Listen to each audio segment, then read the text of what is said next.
Abra sua Bíblia em 1 Reis, capítulo de número 19. 1 Reis, capítulo 19.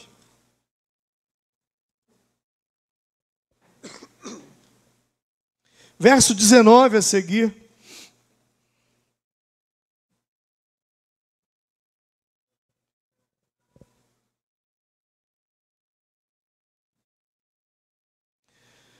O texto, ele diz assim: partiu, pois, Elias dali, e achou a Eliseu, o filho de Safate, que andava lavrando com 12 juntas de bois diante dele. E ele estava com a 12ª. Elias passou por ele e lançou a sua capa sobre ele. Então Eliseu deixou os bois e correu após Elias e disse: deixa-me beijar a meu pai e a minha mãe, e então eu te seguirei. E ele lhes disse: vai e volta, porque te tenho eu feito? Voltou, pois, de trás dele, tomou uma junta de bois e os matou. E com aparelhos dos bois, cozeu as carnes e as deu ao povo, e comeram. Então se levantou e seguiu Elias e o servia. 2 Reis, capítulo de número 2, verso 1. Sucedeu, pois, que, havendo o Senhor de elevar a Elias num redemoinho ao céu, Elias partiu com Eliseu de Gilgal. E disse Elias a Eliseu: fica-te aqui, porque o Senhor me enviou a Betel. Porém Eliseu disse: vive o Senhor, e vive a tua alma, eu não te deixarei. E assim foram a Betel. Então os filhos dos profetas que estavam em Betel saíram a Eliseu e lhe disseram: sabes que o Senhor hoje tomará o teu senhor por de cima da tua cabeça? Ele disse: também eu bem sei, calai-vos. Elias disse a Eliseu: fique aqui, porque o Senhor me enviou a Jericó. Porém ele disse: vive o Senhor, e vive a tua alma, eu não te deixarei. E assim vieram a Jericó. Então os filhos dos profetas que estavam em Jericó se chegaram a Eliseu e lhe disseram: sabes que o Senhor hoje tomará o teu senhor por cima da tua cabeça? E ele disse: também eu sei, calai-vos. E Elias disse: fica-te aqui, porque o Senhor me enviou ao Jordão. Mas ele disse: vive o Senhor, e vive a tua alma, que eu não te deixarei. E assim ambos foram juntos. Verso 9. Sucedeu, pois, que havendo eles passado, Elias disse a Eliseu: pede-me o que queres que eu te faça, antes que seja tomado de ti. E disse Eliseu: eu te peço porção dobrada do teu espírito sobre mim. Pai, obrigado, Espírito Santo, porque tu estás aqui. E o mesmo Espírito que esteve sobre Elias está sobre as nossas vidas nessa noite. O mesmo Espírito que foi derramado sobre Eliseu, preparando-o para um novo tempo, está sobre nós, preparando-nos para um novo tempo, um novo ciclo. E nós aqui nos colocamos diante do Senhor como Eliseu, como quem diz: eu estou pronto para receber de Ti a porção do Teu Espírito. Obrigado, Senhor. Obrigado. Amém. Obrigado.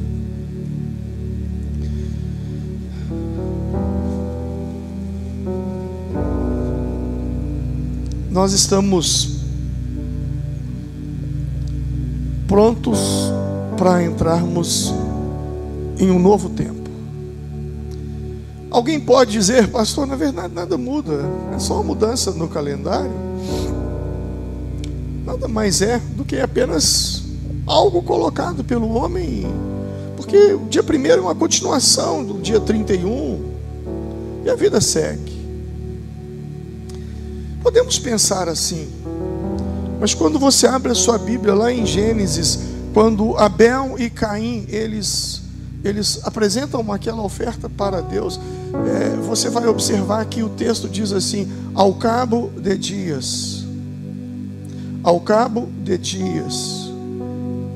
Abel e Caim ofertaram ao Senhor. Ao cabo de dias, ao término de um tempo. Como nós estamos próximos ao término de um tempo, o que virá? Eu não sei. O que eu tenho no meu coração é que 2022 será um ano de atualização. O que o Espírito Santo está me preparando é para uma vida muito intensa.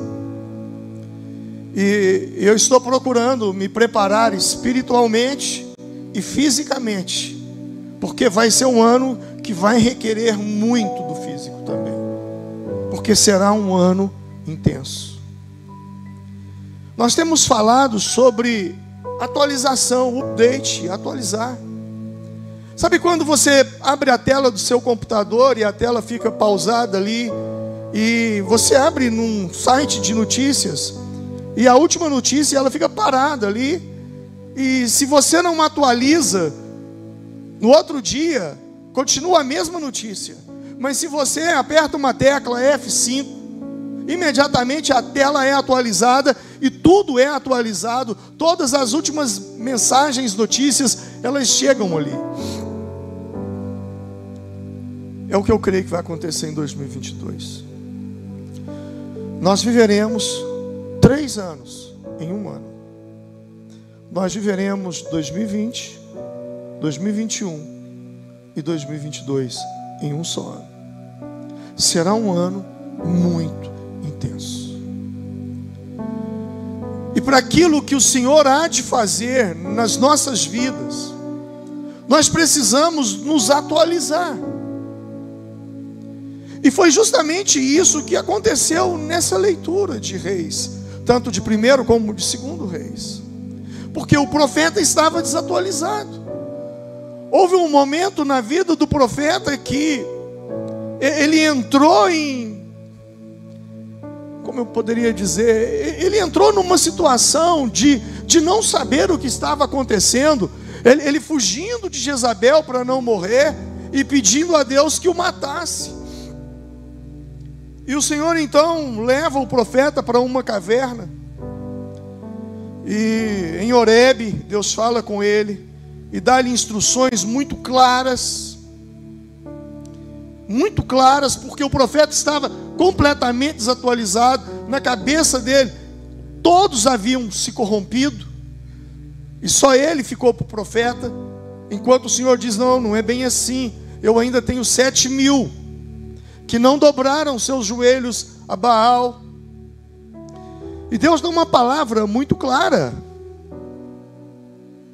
E Deus fala com ele, olha, no versículo 15: volta pelo caminho do deserto, unge a Azael, rei sobre a Síria, unge Jeú, filho de Nissim, rei sobre Israel, unge Eliseu, filho de Safate, de Abel-Meolá, por profeta em teu lugar. Deus começa a atualizar. Começa a dar um monte de coisa para ele. E ele então sai ali como que atualizado e encontra com o profeta, ou melhor, com o boiadeiro, Eliseu. E quando Elias lança a capa sobre Eliseu, Eliseu entende que agora era a hora de se preparar para um novo tempo. Eliseu entende que algo da parte de Deus está por vir, está para vir, e ele precisa se atualizar, porque algo novo está para acontecer. Então o que Eliseu faz? Ele pega os seus animais, os seus bois, mata os seus bois, coloca fogo nos aparelhos de arar, creio eu que faz um churrasco ali, e dá para o povo comer, porque ao fazer aquilo, era como se Eliseu estivesse dizendo: eu não preciso mais disso, um novo tempo chegou, já não é tempo mais de arar a terra.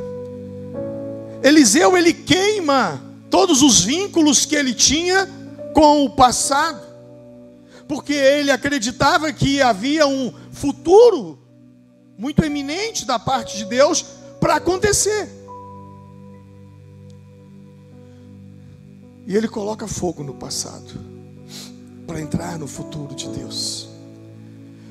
Deixa eu te dizer algo: o Senhor está para fazer coisas grandes, o Senhor está para fazer coisas poderosas sobre a face da terra.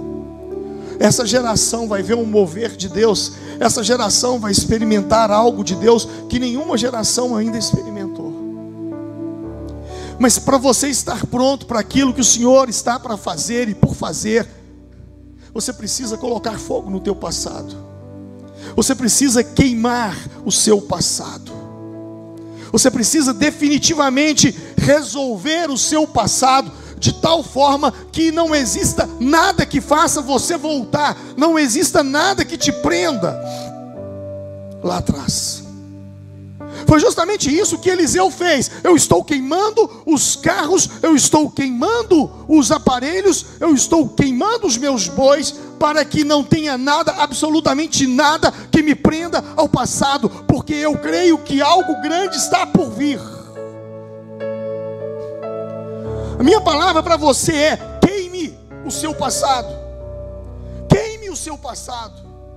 Se prepare para algo novo da parte de Deus. O Espírito Santo tem testificado no meu coração, e o que o Senhor tem testificado no meu coração é: aumente o teu nível de oração, aumente o teu nível de separação, aumente o teu nível de consagração, porque senão você não vai entender o que eu estou para fazer. Deus está para fazer algo grande e poderoso, mas você precisa aumentar o teu nível a ponto de não sentir saudades de nada do passado. Caso contrário, o seu passado nada mais será do que uma extensão, ou melhor, o seu futuro nada mais será do que uma extensão do passado. E é assim que muita gente vive. 2022 para eles não será nada mais, nada menos do que uma extensão de 2021, que foi uma extensão de 2020, que foi uma extensão de 2019. Mas se você de fato quer viver Isaías 43:19, quando diz: vejam, eu estou fazendo uma coisa nova, ela está surgindo. Se você está cansado da vida que você tem vivido, e se você acredita que Deus tem algo maior e melhor e mais poderoso sobre você e para você, é hora de você romper com o passado, para que o seu futuro não se torne uma extensão dele. O profeta disse, Eliseu disse: deixa eu despedir dos meus pais, deixa eu dar um beijo no meu pai e na minha mãe. E o profeta respondeu: vai e volta, você sabe o que eu te fiz.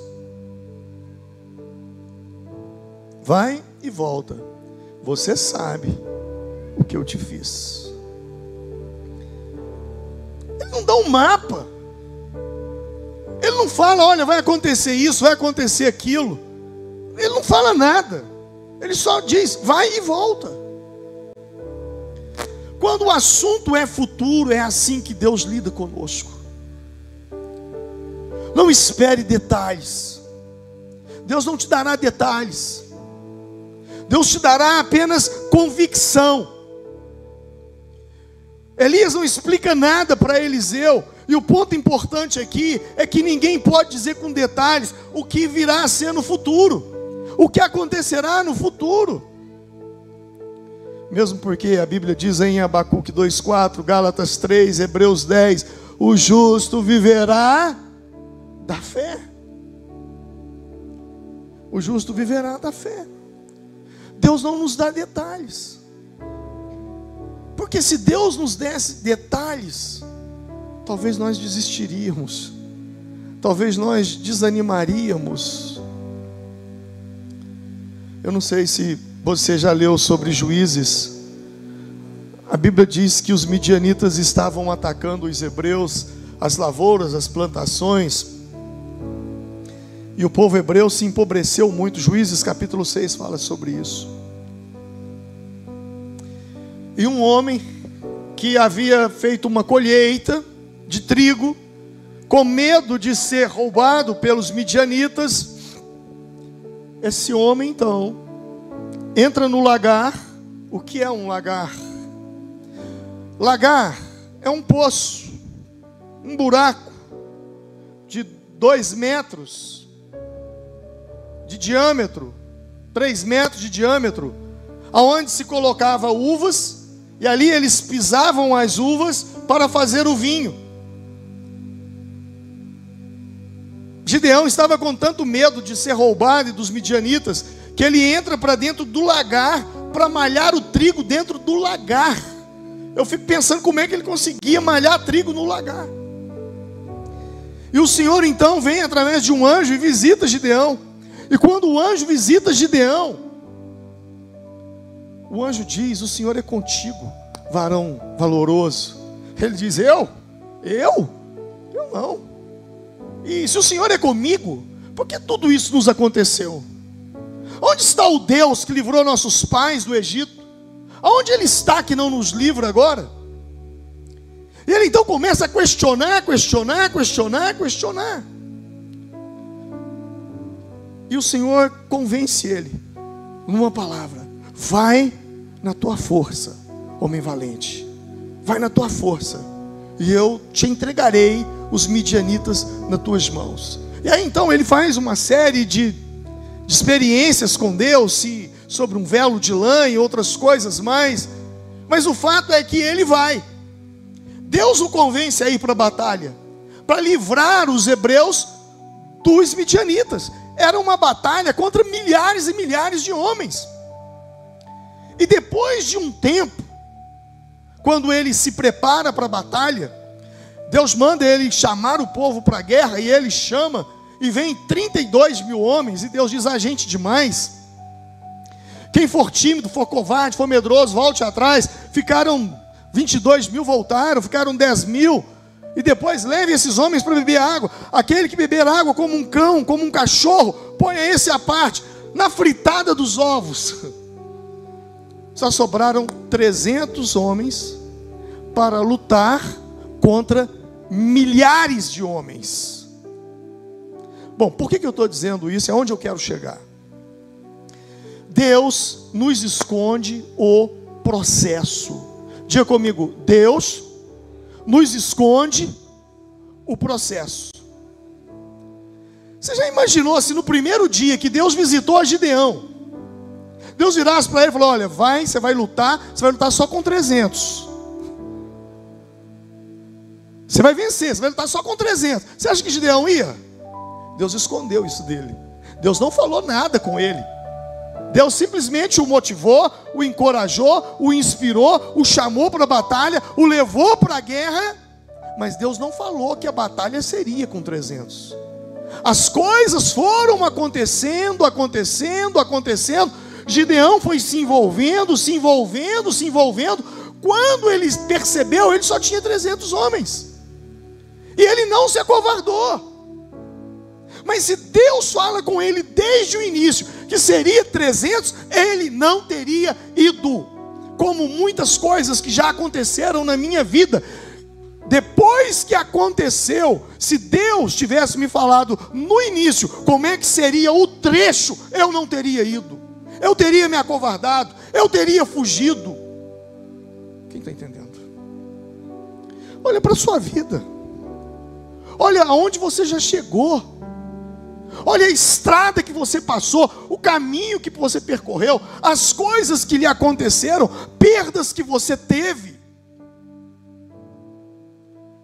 Se você soubesse que tudo isso iria acontecer, você teria desistido. Outro dia eu assisti um filme, recomendo, De Volta para o Futuro. Quem já assistiu esse filme? De Volta para o Futuro. É muito interessante esse filme, eu recomendo esse filme. Se você pudesse, sabe, eu não vou contar a história aqui, né, do filme, mas é muito interessante que justamente fala sobre essa questão de se eu soubesse o que aconteceria, como que eu mudaria essa história. Então Deus não nos permite saber, Deus não nos permite conhecer, Deus não nos dá detalhe. A única palavra que Deus deu foi: vai e volta, porque você sabe o que eu te fiz. Quando eu falo disso, eu me lembro de 2019, quando eu tive uma visão e eu me desesperei na visão. Eu tentava me ver em 2020, e eu fechei os meus olhos e eu não via o púlpito, eu não me via pregando no altar dessa igreja, e eu abria os olhos, eu fechava os olhos, eu respirava, saía, estava lá no sítio, eu dei uma volta no jardim do sítio, voltei, fechei os olhos, eu não conseguia me ver pregando aqui no púlpito dessa igreja. Eu falei, vou morrer, o que vai acontecer comigo? Deus vai me levar para outro lugar. Eu compartilhei isso com algumas pessoas, mas o fato foi que eu orei. Eu falei, Senhor, eu não estou entendendo. Eu sei que o Senhor quer fazer algo, mas me dê clareza naquilo que o Senhor quer fazer. Me mostre o que o Senhor quer fazer. E o Espírito Santo então me deu uma visão. E era noite. E naquela noite, o Espírito Santo me fazia uma pergunta. E ele me perguntava: quantos quilômetros tem de Formiga a Arcos? Eu respondi assim, talvez 25, não sei, 25. E o Senhor me disse: o farol do seu carro consegue clarear 25 quilômetros de Formiga a Arcos? E eu disse, não. O farol do meu carro talvez clareie 100 metros, 80 metros, eu nunca medi, não sei.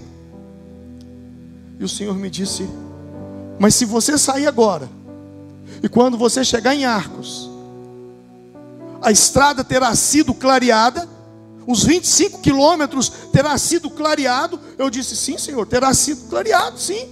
Ele falou, então é assim que eu faço. Se você fica parado, você não vai enxergar o que está a 25 quilômetros. Mas quando você começa a andar, eu começo a clarear o seu caminho. Eu começo a colocar luz nos teus passos. Eu começo a colocar luz na tua frente. Amém? Talvez você esteja em dúvida, com medo do que está por vir. Talvez você esteja indeciso, inseguro. Mas o que eu tenho a te dizer é: comece a andar. E na medida que você vai andando, Deus vai clareando o teu caminho. Mas se você ficar parado, vai continuar escuro do mesmo jeito. Vai ser treva, vai ser noite, vai ser treva. Você precisa se movimentar, você precisa andar. E quando você anda, Deus reage, porque Deus não age, Deus reage às nossas ações. Senhor, olha o mar vermelho, Moisés, por que clamas tu a mim? Moisés, você está orando muito, para de orar e começa a agir. Diga ao povo que marche. E quando o povo marcha, o mar abre. Então você precisa ter essa iniciativa. 2022 requer homens e mulheres de iniciativa, homens e mulheres proativos, gente que não espera ser mandado, gente que vê a necessidade e diz: eu vou fazer. Esse texto, ele nos fala muita coisa. Para Eliseu, aquele lançar da capa de Elias era uma virada na vida, mas não era uma virada do errado para o certo, porque Eliseu não estava vivendo uma vida errada, não era uma virada do mal para o bem, não, porque Eliseu não estava vivendo o mal. Então que virada que era? Era uma virada da vida em que ele vivia para a vida que ele desejava viver.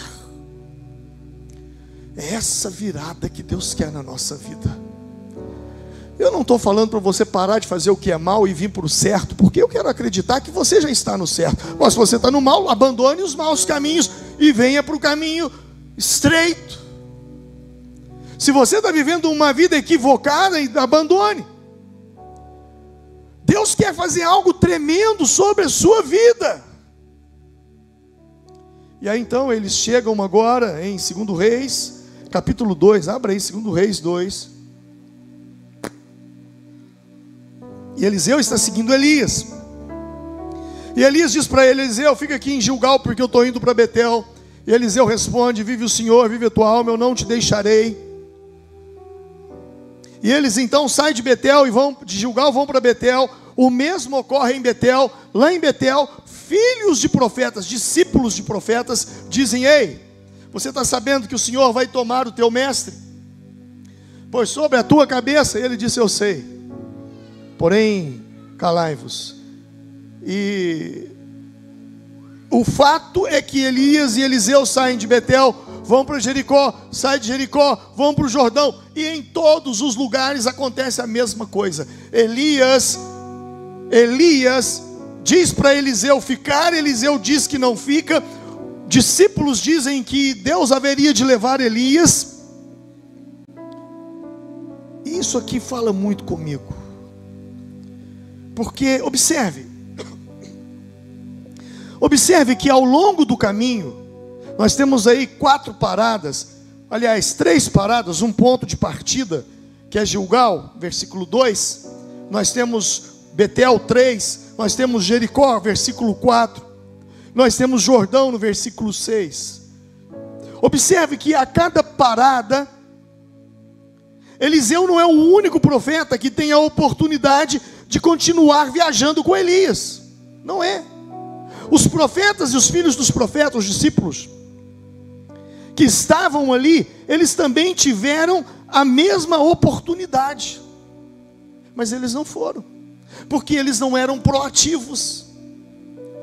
E interessante é que eles tinham uma revelação, mas eles não tinham essa atitude. Eles profetizaram: olha, Deus vai levar Elias, o Senhor vai levar Elias. E Eliseu dizia: eu sei, mas fiquem calados, não falem mais sobre isso. Interessante é que eles sabiam que Deus levaria Elias, mas eles não fizeram nada. Conhecimento sem atitude representa nada. A bem da verdade, sabedoria é conhecimento sendo colocado em prática. Eles tinham conhecimento, mas eles não tiveram sabedoria, eles não agiram. Isso me faz lembrar o texto que foi lido. Foi tão falado nesses dias de Natal sobre os magos que estão seguindo a estrela. Eles tinham uma profecia que a estrela os levaria ao Messias, e eles então começam a seguir a estrela, mas num determinado momento eles se perdem, e ao se perderem, eles vão para Jerusalém e buscam conhecimento, E lá em Mateus capítulo 2, verso 6, os escribas, os estudiosos da lei, e eles perguntam para eles: ei, vocês sabem aonde há de nascer o Messias? E os escribas abrem suas Bíblias, se não me engano, em Miqueias, e diz: e tu, Belém, terra de Judá, não és de modo algum a menor entre os principais de Judá, porque de ti sairá o guia, que há de apacentar o meu povo, Israel. Eles dizem: ei, o que vocês estão procurando há de acontecer na cidade de Belém. É lá em Belém que ele nascerá. As profecias apontam que o Messias nascerá em Belém. E os reis magos então dizem para os escribas, sacerdotes, detentores da lei, homens letrados, cheios de conhecimento: ei, obrigado. E vão embora.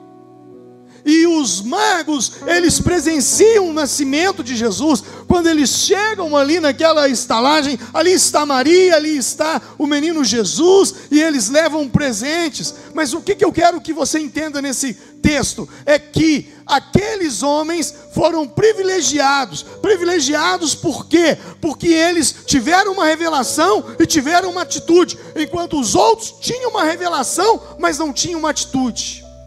Não basta você conhecer esse livro, você precisa praticar. Não basta você ficar pregando para as pessoas, você precisa viver. Era isso que os profetas de Betel, de Gilgal, de Jericó, eles tinham conhecimento, eles tinham a revelação, eles tinham uma palavra, eles anunciavam o que devia acontecer, mas eles mesmos nem sequer saíram de onde eles estavam.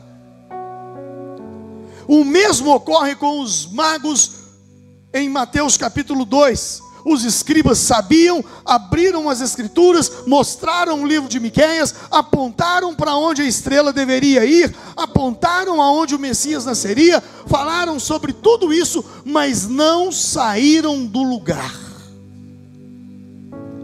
Eu conheço muita gente que ensina o caminho, mas não entra pelo caminho.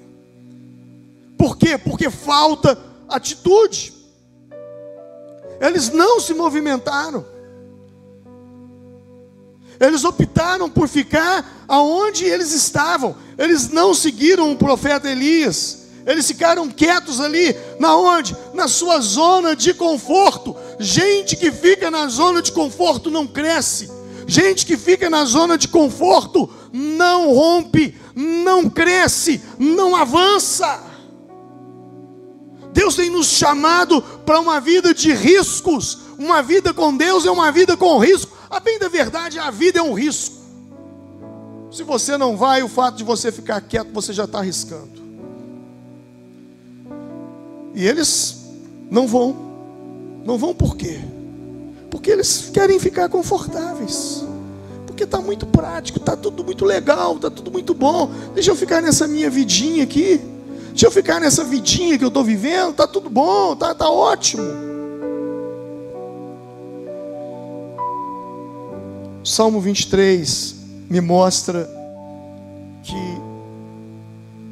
sabe, uma das coisas que Deus faz na nossa vida é que quando a gente entra em Cristo, quando nós entregamos a nossa vida para Jesus, algo da parte de Deus começa a acontecer conosco e nós começamos então a nos movimentar. A vida com Cristo é um movimento. O Salmo 23, que é o Salmo do pastor, que diz: o Senhor é o meu pastor e nada me faltará. Esse Salmo nos mostra um pastor que coloca as ovelhas o tempo todo em movimento. Deitar-me faz em verdes pastos, guia-me às águas tranquilas, refrigera minha alma. Ainda que eu ande pelo vale da sombra da morte, preparas uma mesa perante os meus inimigos. A vida com Deus é uma estrada, é um movimento. Jesus é o caminho. Ele disse: eu sou o caminho, a verdade e a vida. E ninguém entra num caminho para ficar sentado. Ninguém entra num caminho para ficar parado. Ei, preste atenção. 2023 está ali. 2022 já é essa semana. E a pergunta que eu faço é: o que você cresceu ao longo desses anos em Cristo? Em como você cresceu em Deus? Ou será que você está lá, não, batizei, estou salvo, amém?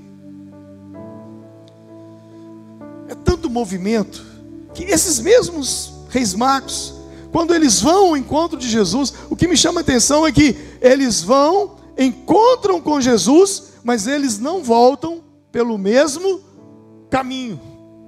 Eles fizeram outro caminho. E é assim que acontece com a gente. Porque quando a gente tem um encontro com Cristo, o Senhor muda o nosso caminho. O Senhor muda o nosso caminhar. O Senhor muda o nosso andar. A Bíblia fala de andar em novidade de vida. Então a minha pergunta é: se você estivesse aqui em Reis, quem seria você? O profeta Elias? Ou você seria o profeta Eliseu? Que está seguindo, que está na busca de eu quero mais, eu quero porção dobrada, eu quero mais da presença de Deus. Ou você seria aqueles que diz: olha, vai acontecer, viu? Pode ir que vai dar certo, mas você mesmo não vai. Eu estava agora há pouco, quando foi feita a leitura do texto, né? E falava que o anjo, sabe quando leu, foi Lucas que você leu, Sérgio? Foi Lucas ou foi Mateus? Foi Lucas 2, né? Foi o texto de Lucas 2. Quando você leu Lucas 2, sabe, saltou diante dos meus olhos aqui, quando fala assim que, e o anjo lhes disse, versículo 10, e o anjo lhes disse. Repete comigo, e o anjo lhes disse. Repete, e o anjo me disse. E o anjo me disse. Sabe, anjo cresceu aqui diante dos meus olhos. Por quê? Porque não foi o João que me disse, não foi o José que me disse, foi o anjo. O Evangelho nos chama para uma vida sobrenatural, para entender o que está acontecendo nesse mundo invisível aqui dentro agora, que a gente não consegue ver. Sabe, não é, o Evangelho não é sobre coisas terrenas, coisas físicas, coisas materiais. O Evangelho é sobre o invisível, são sobre poderes, são sobre potestades, é sobre o reino de Deus.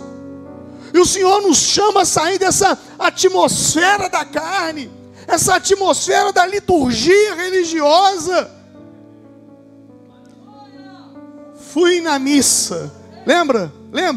Fui na missa, graças a Deus, cumpri com a minha obrigação. Só que tem muito crente vivendo isso também. Fui no culto, domingo, cumpri com a minha obrigação. O espírito de religiosidade é o mesmo, não mudou nada. E o Senhor está nos chamando para sair dessa rotina, para badalar Jerusalém, que tem anjos descendo e anunciando glória a Deus nas alturas, paz na terra aos homens.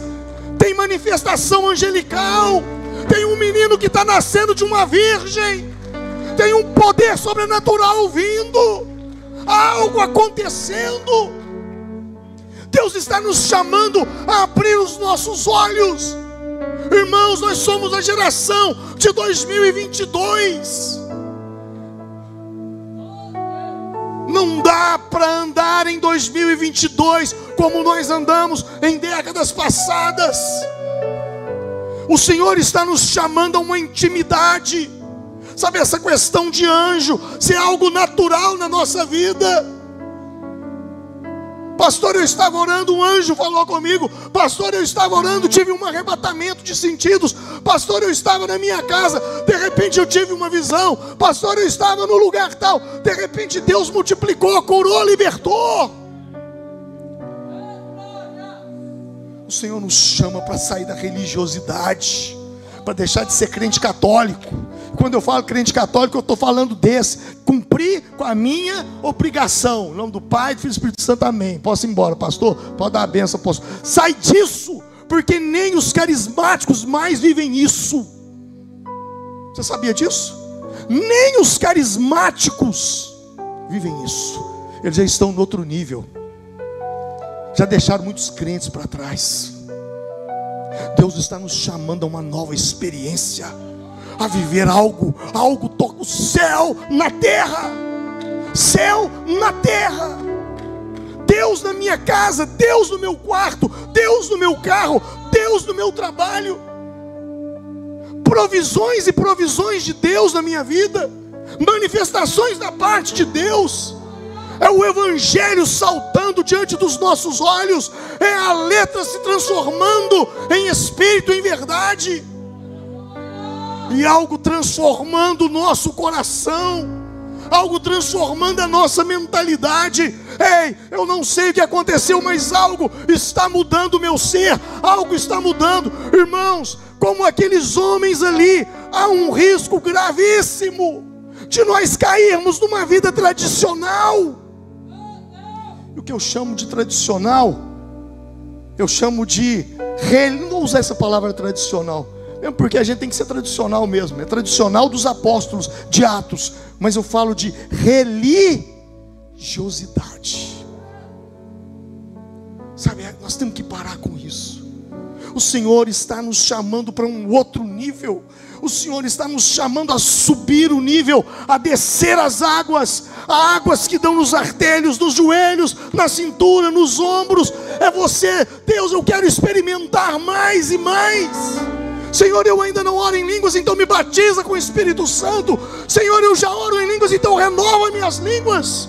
Manifesta a tua graça, teu poder, tua unção.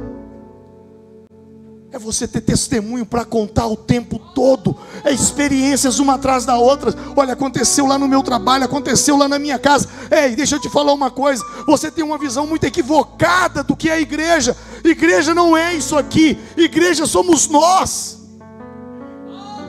E quando esse culto terminar e a bênção apostólica for lançada sobre nós, você está sendo um missionário enviado para dentro da sua casa e para o seu trabalho amanhã. Lá é o seu campo missionário. E é lá que você vai ter experiências divinas. Você vai poder dizer: aconteceu no meu local de trabalho. Deus manifestou a sua graça lá. Eu tive experiência. Gente, o Deus da Bíblia. Gente, a Bíblia é verdade. Aconteceu comigo. Olha só o que aconteceu. Sabe, é isso. Essas são as boas novas do Evangelho. O Senhor nos chama para viver isso. O Senhor nos chama para viver isso.